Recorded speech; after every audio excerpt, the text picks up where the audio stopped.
El Señor esté con ustedes. Y con tu espíritu. Lectura del Santo Evangelio según San Marcos. Por la señal de la Santa Cruz de nuestros enemigos, líbranos, Señor. Por aquellos días, como de nuevo se había reunido mucha gente y no tenían qué comer, Jesús llamó a sus discípulos y les dijo: siento compasión de la gente porque llevan ya 3 días conmigo y no tienen qué comer, y si los despido a sus casas en ayunas, van a desfallecer por el camino. Además, algunos han venido desde lejos. Le replicaron sus discípulos: ¿y de dónde se puede sacar pan aquí en despoblado para saciar a tantos? Él les preguntó: ¿cuántos panes tienen? Ellos contestaron: 7. Mandó que la gente se sentara en el suelo y, tomando los 7 panes, dijo la acción de gracias, los partió y los fue dando a sus discípulos para que los sirvieran. Ellos los sirvieron a la gente. Tenían también unos cuantos peces, y Jesús pronunció sobre ellos la bendición y mandó que los sirvieran también. La gente comió hasta quedar saciada, y de los trozos que sobraron llenaron 7 canastas. Eran unos 4.000 y los despidió. Y enseguida montó en la barca con sus discípulos y se fue a la región de Dalmánuta. Palabra del Señor.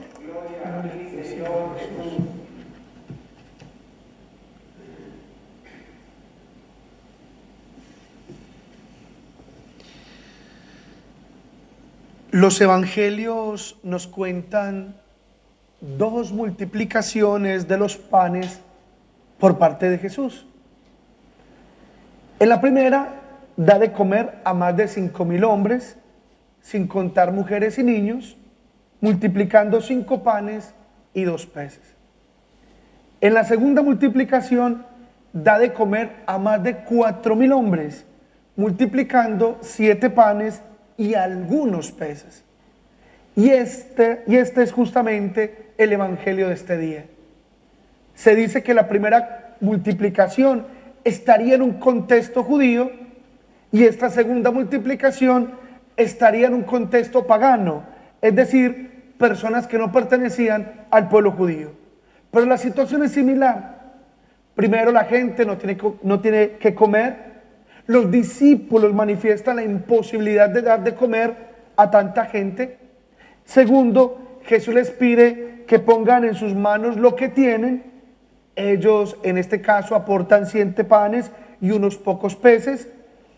Tercero, Jesús los recibe, da gracias y los da a sus discípulos y estos a la gente. Y cuarto, al final todos quedan saciados e incluso recogen las sobras en 7 canastos.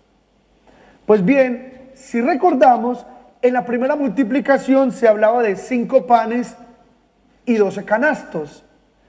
El 5 y el 12 tienen gran simbología para los judíos. 5 son los libros del Pentateuco, que son los libros sagrados de los judíos: Génesis, Éxodo, Levítico, Número y Deuteronomio.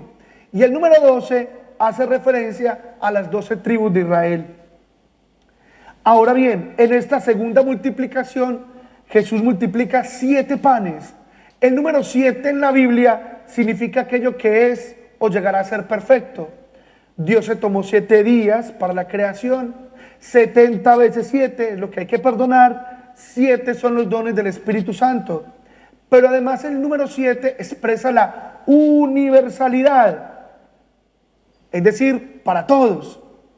Y hay otros 2 pequeños detalles que son bien interesantes.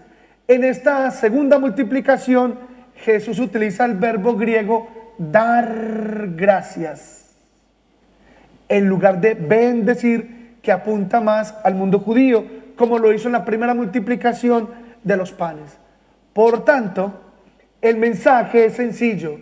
El pan que Jesús ofrece y que Jesús se nos da de una manera muy especial en la Eucaristía está destinado a saciar el hambre, no solo de los judíos, sino de todo el mundo. Por eso dio de comer a 4.000 personas, Pues el 4 alude a los 4 puntos cardinales. Por eso qué importante que el Señor nos regale a todos un corazón universal y un gran espíritu misionero para no solo ayudar a solucionar el hambre de pan material de tanta gente, sino también para ofrecerles el alimento espiritual de la Eucaristía.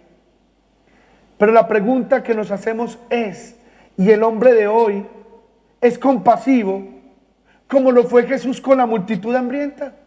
Recuerda cómo decía el Evangelio de Bello, en palabras de Jesús: siento compasión de esta gente que está hambrienta. ¿Hoy el hombre es compasivo? La respuesta que damos es, claro que sí. Hoy sigue habiendo muchísimas personas compasivas y generosas. Pero también hay que reconocer que hoy existen grandes amenazas que le impiden al hombre ser compasivo. Una primera amenaza que nos impide claramente asumir la compasión es el individualismo. El individualismo que nos lleva simplemente a endiosar nuestro punto de vista, nuestro parecer personal y alejarnos y distanciarnos de los demás.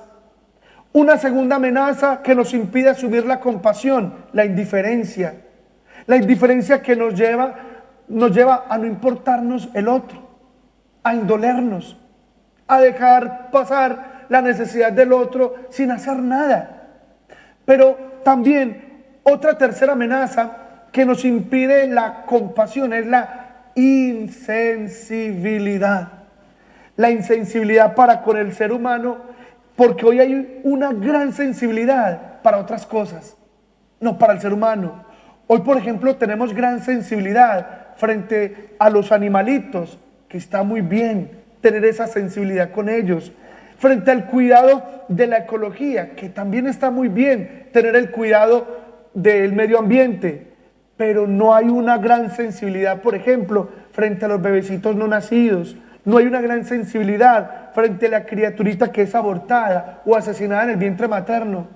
Hoy en día hay excelentes iniciativas en defensa de los animalitos, que son iniciativas que hay que aplaudir, que son iniciativas que hay que apoyar, que son iniciativas que hay que promover. Hay que apoyar todas esas iniciativas que buscan que a los animalitos no se les maltrate, no se les torture, no se les hiera.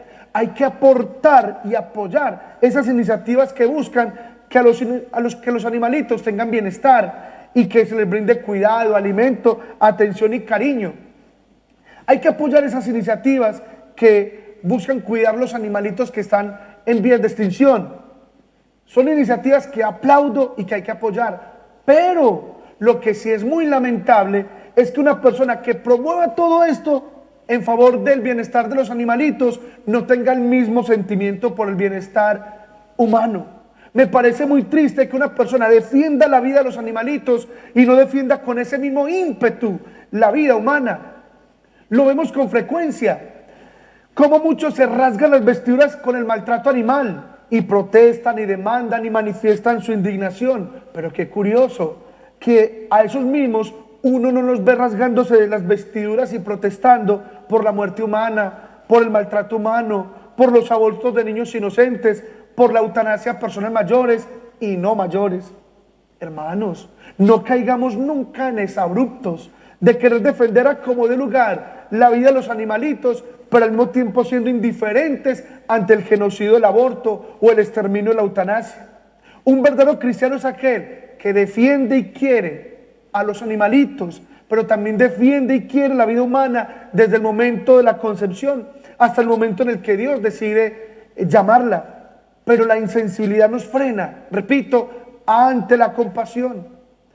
Otra amenaza que nos impide asumir la compasión es la incomunicación en la que vivimos.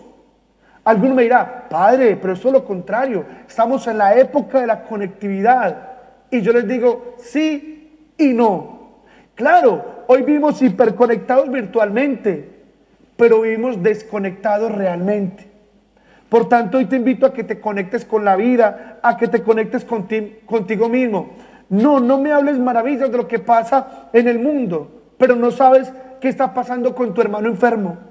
pero no sabes qué está pasando con tu esposa, que se siente triste, deprimida, mal en la relación conyugal. Pero no sabes qué está pasando con tu esposo, que se siente poco querido, poco amado, poco valorado. No puede ser que estemos tan desconectados en nombre de un fenómeno de hoy claramente identificado y que llamamos la tecnoadicción. Vuelvo e insisto, estamos hiperconectados digitalmente, pero estamos desconectados en la vida concreta. Y por eso muchas veces tienes al lado, pero estás con el síndrome de cabeza gacha, mirando el celular, que no sabes qué siente esa persona, que no sabes qué necesita esa persona, porque le está doliendo el alma hoy, porque está preocupadita hoy, porque está alterada, qué le pasa en su casa, qué le pasa en su lugar de trabajo. Y obviamente la incomunicación con los demás nos impide ser compasivos con ellos. Y una última amenaza que nos impide asumir la compasión, la ingratitud. La ingratitud ha existido en todos los tiempos, pero ¿cuántas personas se quejan de la ingratitud de aquellos seres entrañablemente queridos, que cuando pudieron defenderse en la vida, olvidaron a quienes les habían ayudado? Cuando uno agradece, uno reconoce que no todo es de uno, que uno se debe a otras personas, que uno se debe a la vida de unos papás, que uno se debe a unos valores, a una familia, que uno se debe a una formación, a unos maestros, que uno se debe a una ayuda que alguien me prestó, un familiar, un amigo, un vecino, un sacerdote, una religiosa. El orgulloso nunca agradece.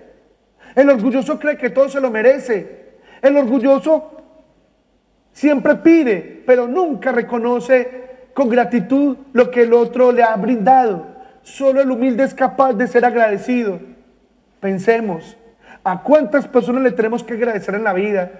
¿A cuántas personas les tenemos que agradecer un buen consejo, una buena palabra, un buen mensaje, un apoyo económico, un apoyo moral, un apoyo emocional? ¿A cuántas? Pidamos esto, ser agradecidos. Y no agradecidos por protocolo o por formalismo, sino agradecidos de corazón. Hermanos, la humanidad se ha sostenido y ha salido adelante por su capacidad de compasión, por su capacidad de solidaridad, por su capacidad de misericordia. Hoy pidámosle a Jesús que nos enseñe esta compasión que tuvo por la multitud hambrienta, porque los seres humanos solo somos grandes por nuestra capacidad de amar, por nuestra capacidad de ser justos, por nuestra capacidad de ser misericordiosos y compasivos con el necesitado, con el que sufre. Amén.